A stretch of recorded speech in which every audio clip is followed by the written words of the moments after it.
शुद्धतेची खात्री आणि परंपरेचा विश्वास घेऊन आले आहेत कैलास आडगावकर ज्वेलर्स. कैलास आडगावकर ज्वेलर्स, जिथे सौंदर्याला मिळतो विश्वास. भारतीय जनता पक्षाने उमेदवारी देताना प्रभागाच्या भौगोलिक दृष्टिकोनातून 4 उमेदवार दिले आहेत. त्यापैकी ॲडव्होकेट नामदेव निवृत्ती शिंदे हे आडगावचे भूमिपुत्र असून दुसरे उच्च शिक्षित उमेदवार असलेले रिद्धीश उद्धव निमसे हे नांदूर मानूर परिसरात राहतात. नाशिक महानगरपालिकेच्या प्रभाग 2 मधून स्थायी समितीचे माजी सभापती उद्धवबाबा निमसे यांचे चिरंजीव रिद्धीश उद्धव निमसे हे निवडणुकीच्या रिंगणात उतरलेले आहे. निमशहरी भाग असलेल्या प्रभाग 2 मधील आडगाव येथे या 4 उमेदवारांच्या प्रचार कार्यालयाचे उद्घाटन नाशिक पूर्वचे आमदार राहुल ढिकले यांच्या हस्ते करण्यात आले.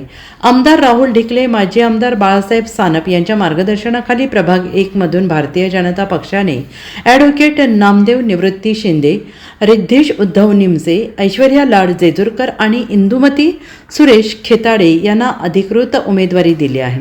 यावेळी माजी आमदार बाळासाहेब सानप, शहर अध्यक्ष सुनील केदार, सरचिटणीस नाना शिलेदार, मधुकर जेजुरकर यांच्यासह भाजप पदाधिकारीने आडगावचे ग्रामस्थ मोठ्या संख्येने उपस्थित होते. या प्रचार कार्यालयाचं उद्घाटन आहे आणि इतकी मोठी या आडगाव मध्ये ही सभा पाहिल्यानंतर आपले 4ही उमेदवार निवडून आल्यात जमा हे सांगायला कोणी ज्योतिषाची गरज नाही असं मला वाटतंय. परंतु त्याचबरोबर गाफील राहता कामा नये.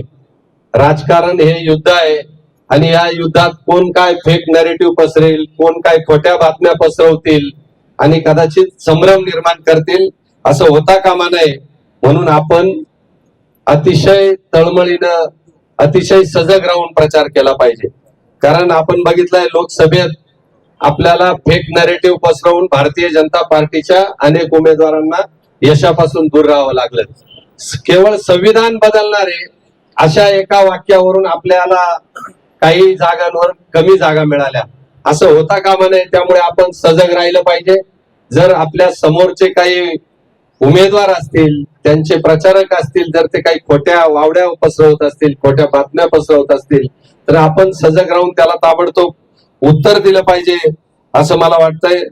ते रिद्धेश साठी आली, परंतु आलोय तर रिद्धेशचा विजय घेऊनच आपण इथून जाणार आहे हे पण सांगतोय. कारण बाबांचं असं व्यक्तिमत्व आहे. बघा, रिद्धेश मला बोलता बोलता बोलला की संकट मोचक, परंतु बाबा रिद्धेश जेव्हा मला संकट होतं तर माझ्या बरोबर संकट मोचक म्हणून सुद्धा बाबा उभे होते आणि त्याला हे सगळं आडगाव साक्षीला लक्षात ठेव. त्याच्यामुळे जे पेराल ते उगवतं. बाबांनी माणुसकी पेरली. बाबांनी लोकांना एक उदाहरण दिलं की जनतेने केलेल्या गुन्ह्याचं शिक्षा हा लोकप्रतिनिधी भोगतो. त्याचं एक उदाहरण बाबा आहे, लक्षात ठेव. कारण लोकांनी केलं, भोगाव बाबांना लागू राहिलं. आणि त्याच्यामुळे जे एक थोडे थोडके लोकप्रतिनिधी असतात त्याच्यापैकी उद्धव बाबा आहे. आणि मी खरं तर रिद्धेशचं कौतुक करेल, कारण 2 महिन्यापूर्वी त्याची माझी ओळख नव्हती. परंतु एकीकडे स्वतःच निवडणूक, एकीकडे बाबांचं कोर्ट मॅटर आणि कधी बाहेर न पडलेला मुलगा, कधी समाजात जास्त न फिरलेला मुलगा, जेव्हा खांद्यावर जबाबदारी येते तेव्हा ती किती सक्षमपणे पार पाडू शकतो याचं उत्तम उदाहरण म्हणजे रिद्धेश निमसे. लक्षात घ्या. कारण संयम आणि मानसिकता या सगळ्या गोष्टी ज्याच्या अंगी असतात, खर तर काही लोकांच्या ते रक्तात असावं लागतं. आणि रिद्धेश दादा जो आहे त्याचं खरंच मी आज कौतुक करतो की अतिशय कमी वयात त्यांनी ही जबाबदारी समर्थपणे पेलली. मी आपल्याला एकच सांगतो की आपण एकजुटीने मागच्या वेळेस 4ही उमेदवार आपले भारतीय जनता पार्टीचे आपण निवडून दिले होते, तसेच त्यापेक्षा जास्त मताने आपण निवडून द्या. कारण आता कैलास शिंदे हे सुद्धा इच्छुक होते, परंतु शेवटी तिकीट हे कोणाला तरी एकाला द्यायचं असतं. अनेक जण पोपट इच्छुक होता, मल्हारी पाटील इच्छुक होते, आपले उमेदवार शिंदे साहेब इच्छुक होते, परंतु एकाला तिकीट द्यावं लागलं. भारतीय जनता पार्टीकडे 1200 लोकांनी उमेदवारी मागितली होती. आमचे जुने 66, आमच्याकडे वेगवेगळ्या माध्यमात आलेले 14-15 असे 80 झाले होते. आणि याच्यामध्ये काहींना थांबवून, काहींना देऊन, संधी देऊन असे 122 उमेदवार आपण दिलेले आहे. अनेकांना थोडं उमेदवारीपासून दूर जावं लागलं, परंतु 122च्या वर देता येत नाही, त्यामुळं काहींची अडचण झाली होती. परंतु त्यांना शासकीय पद असतील किंवा वेगवेगळ्या कमिटी असतील हे सगळं राहिलेलं आहे. एकदा राहुल भाऊ असेल, सुनील केदार असेल, मी असेल, आपण एकत्र बसू आणि ज्यांना ज्यांना इथं पुढे काही संधी मिळाली नाही त्यांना तिथं काम करण्याची संधी नक्की आम्ही करू अशी आपल्याला विनंती करतो. एक खरा नेता काय असतो, तो लीडर काय असतो हे राहुल भाऊंकडून शिकण्यासारखं आहे. ते आमचे संकट मोचक आहेत, ते नेहमी आमच्यासाठी उभे असतात. कुठल्याही प्रकारची काही पण मदत लागली तर ते सगळीकडे असतात आमच्या सोबत आणि त्यांचा फार सपोर्ट आहे मला. माझं आणि राहुल भाऊंचा खूप स्पेशल बॉन्ड आहे. 2 महिन्यापासून जे आमच्या सोबत चालू आहे केस वगैरे जे आम्ही अडचणीत आहेत, राहुल भाऊ माझ्यासोबत सगळीकडे आले, सीएम सरांकडे आले. ते पूर्ण पाठपुरावा घेत होते की कोर्टमध्ये काय केस चालू आहे, कसं चालू आहे आणि कुठल्या पद्धतीने आपण केस लीड करताय किंवा याच्यात तुम्हाला कसं सपोर्ट करताय, हे नेहमी पाठीवर माझ्या उभे राहिले. म्हणून मी यांचा खूप खूप आभार मानतो आणि त्यासोबतच बाळासाहेब साहेब यांचा पण आभार मानतो.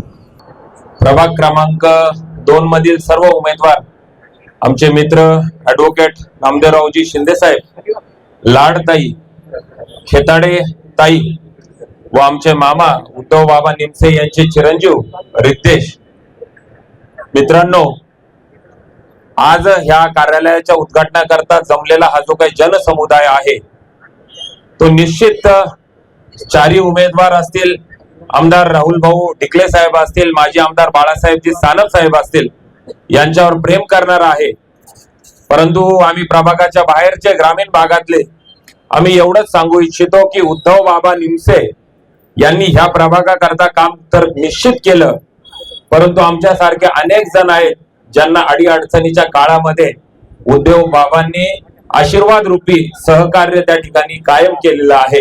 4ही उमेदवारांच्या पाठीमागे आम्ही सर्वजण, आमचं सर्व शिंदे कुटुंबीय, आमचं सर्व त्या ठिकाणी नातेवाईक मंडळी, मित्र परिवार, आम्ही संपूर्ण ताकदीनिशी या पॅनलच्या मागे आहोत.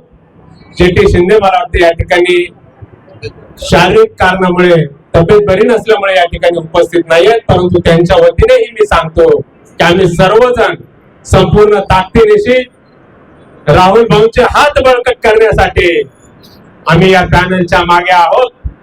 पहिले इलेक्शन